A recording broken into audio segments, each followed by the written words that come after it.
In this lesson, Lunge and I are going to show you how to make a riposte against a fencer who is passing or has passed you.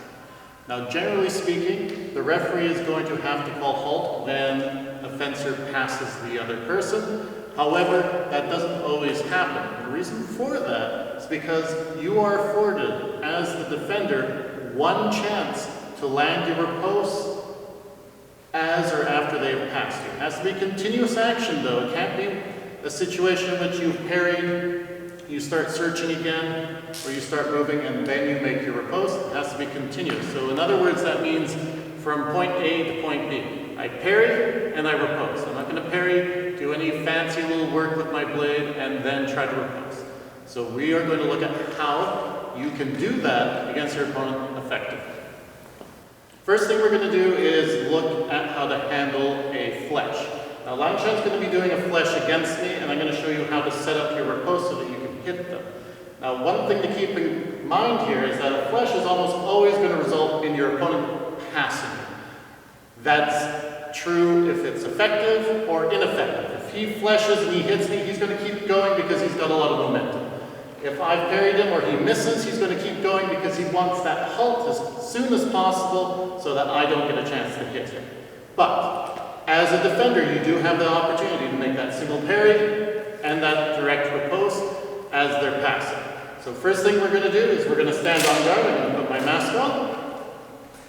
And what you're going to see is Lunge is going to set himself up for a fleche. He's going to try and hit me right here. I have to parry in 4, so he's going to set himself in the line. He's going to get ready. He fleshes.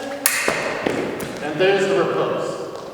Now, as you can see, I'm hitting him right in the back here. I am turning around to do so. This is not an issue because you have to always face your opponent. If your opponent is behind you, there's no reason for you to still look forward. You're going to turn around. It's going to help you find the target. So if your opponent is fleshing you, a parry in 4 is fine. You can make a riposte. A parry in 6 is a little bit more risky because now you're going to push the blade across your body so they'll get a little hung up. It's not the best idea. Parry 4 is a lot stronger. Keeping with the fleche for a moment here, some people are going to ask what happens if your opponent is left-handed. So best to show this, I'm going to do the same action as a lefty as opposed to a righty. Now, first thing to take into account, if you haven't already checked out how to fence a lefty already, is that the left-handed fencer is inherently closer to you than one who shares the same hand position as you. So if you're right-handed fencing a righty, you're the same distance apart. But if you're a lefty fencing a righty, you're now closer because your domains are not complementary. My left shoulder is facing his right shoulder, so we're inherently closer. But how does riposting work against someone who's going to pass you? Well, first things first, it's not much different. So I'm going to put on my mask, and we're going to stand in the on-guard position. So Lunge is going to be on guard. And he is again going to flesh right here because he's thinking, I'm right-handed, so this is going to be pretty close. So he starts his extension, he goes in for his fleche, there's my parry, there's my riposte. The last action we're going to look at is going to be resolving someone who's lunging at you and crushing the distance. So generally speaking, if your opponent has lunged at you and you've parried them, they're going to continue to try and hit you or they're going to get close so your riposte is not going to land. This doesn't mean you just throw your riposte away, it simply means you have to change your line. So Lunge is going to help you demonstrate this by making a lunge and crushing the distance. So, if we stand on guard, Lunge is going to make a lunge. So he's on guard, he lunges, here's my parry, he steps in, and there's my riposte. I'm going around the back and I'm hitting him still in the front. Now I can't turn around because he's still technically in front of me. But I'm still going to make that touch. So we'll do that one more time so you can see it. We're on guard.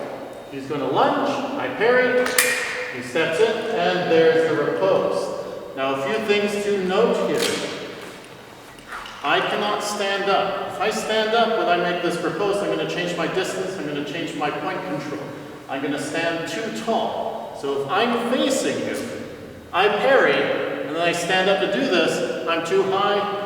My point's going up. I want to make sure it stays level. So again, if I'm on guard, You lunge, I parry, you crush the distance, I can still riposte. It's still a single action. I'm just going around, and I have to lift my hand so that it doesn't cover the target, and my blade can go directly in its path. So again, if someone is crushing the distance, they're trying to get too close so you can't hit them, don't mess around with remises. You don't need to. Instead, it's just that simple, continuous riposte where you're in that position, you parry, they crush the distance, and bam, they're going to run onto your blade.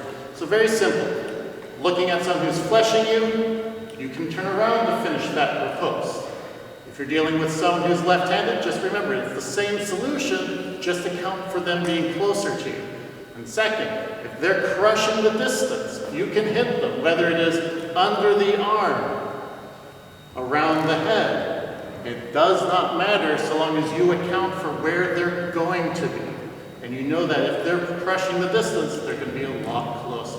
So take that in mind. When you are fencing, you can hit when someone has passed you, though it is better to hit them as they are passing.